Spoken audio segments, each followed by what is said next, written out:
चलिए question number 17 है आपका इनकम टैक्स की बुक से डॉक्टर आर के जैन की बुक, वो चैप्टर है आपका income from house property. Question number 17, तो computation of income from house property for the assessment year 2021 and 22। तो मैंने आपको ये बताया कि अगर रेंटल वैल्यू दे रखी है आपको सेवरल प्रॉपर्टीज की और उसमें बंगलों की वैल्यू इंक्लूड है तो आप उसको माइनस कर देंगे। ठीक, तो रेंटल वैल्यू जो आपको गिनी है यहां पर रेंटल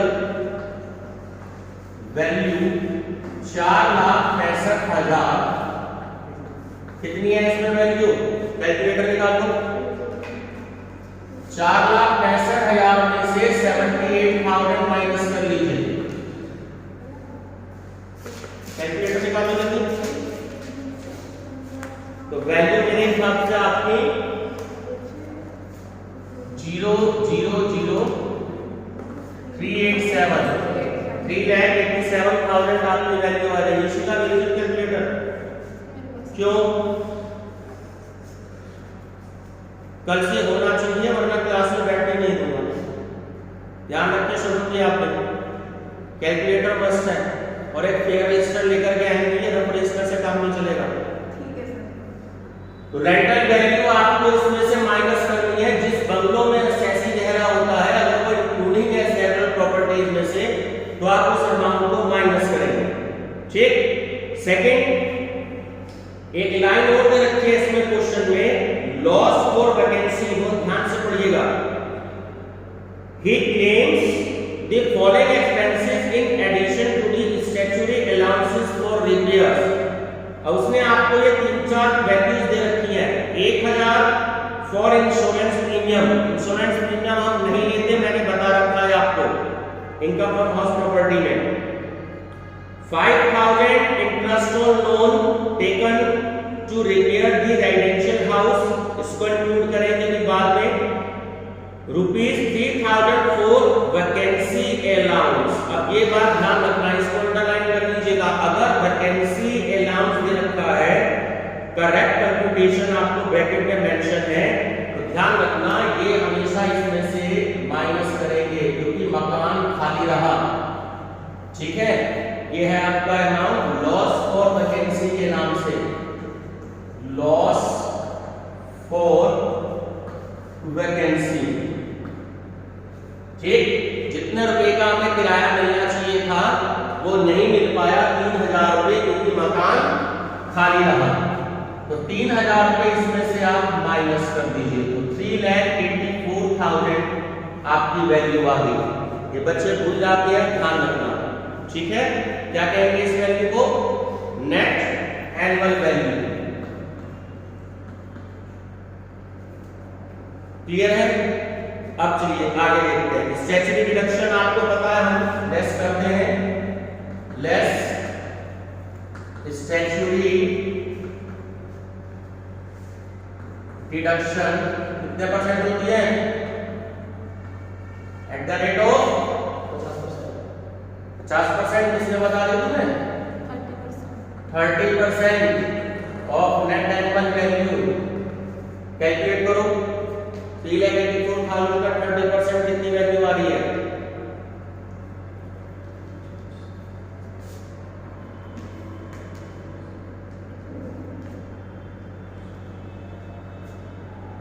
जल्दी बोलो। 1,15,200 कर दो माइनस इसमें से 0,08 2,68,800।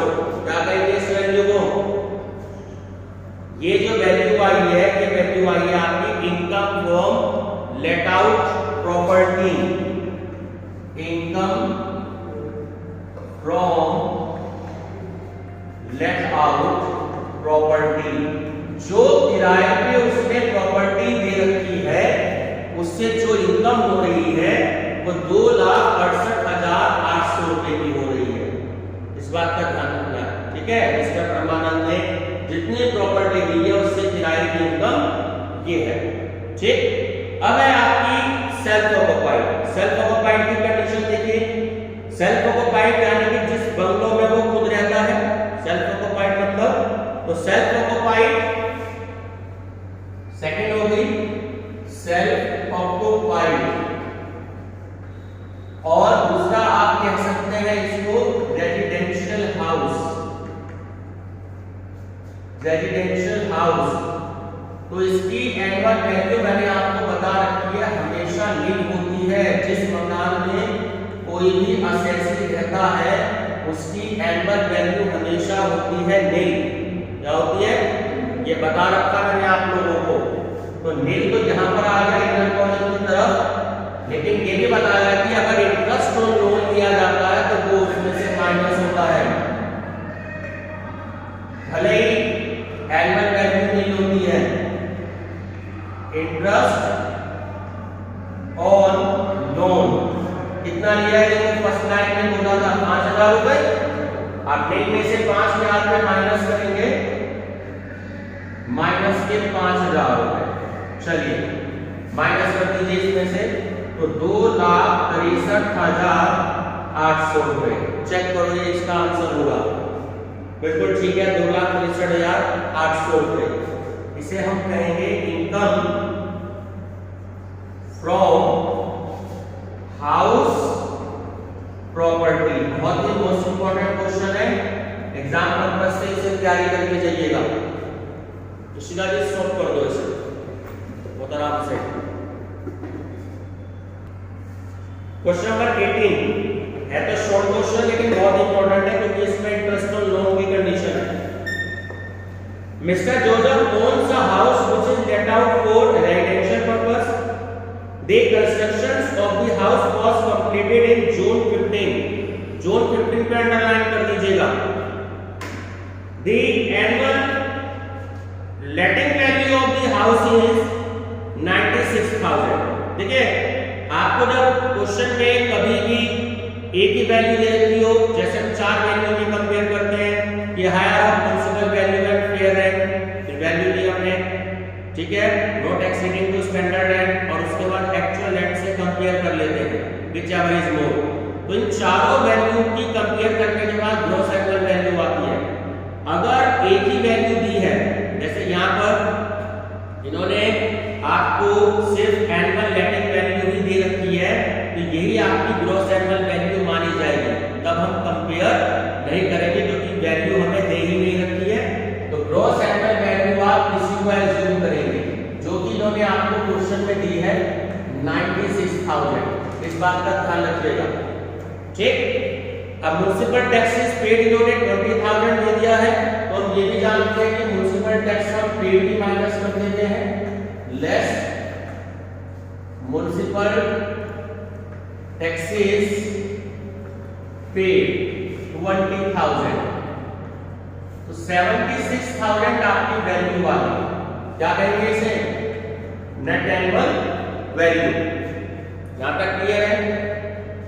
अब इसके बाद डिडक्शन भी हमें ले लेनी है। इसका लिए कौन सी डिडक्शन यूज करते हैं? Less deduction under section 24, salary में 16, हाउस प्रॉपर्टी में 24। ध्यान रखेंगे। तो नंबर फर्स्ट है statutory deduction. Statutory deduction at the rate of 30% of net annual value. बोलो 76,000 का 30% कैलकुलेट करो, कितनी वैल्यू आई?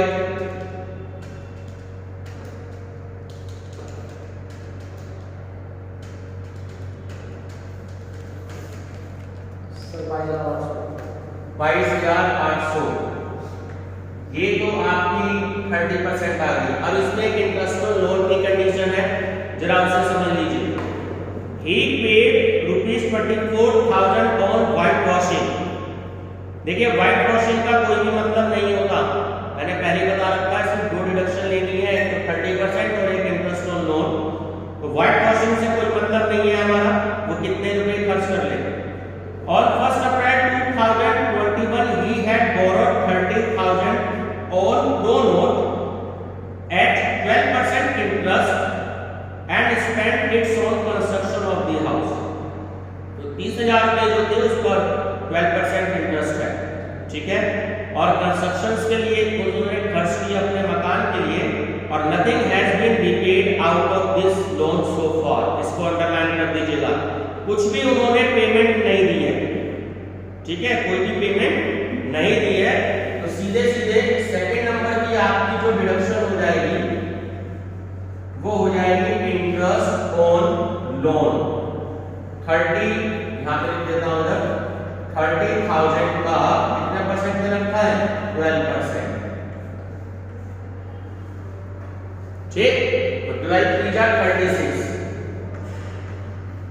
टोटल कर देंगे 0 0 8 और 6 14, 2 3 5 और 1 6, तो टोटल हो गया 26,400,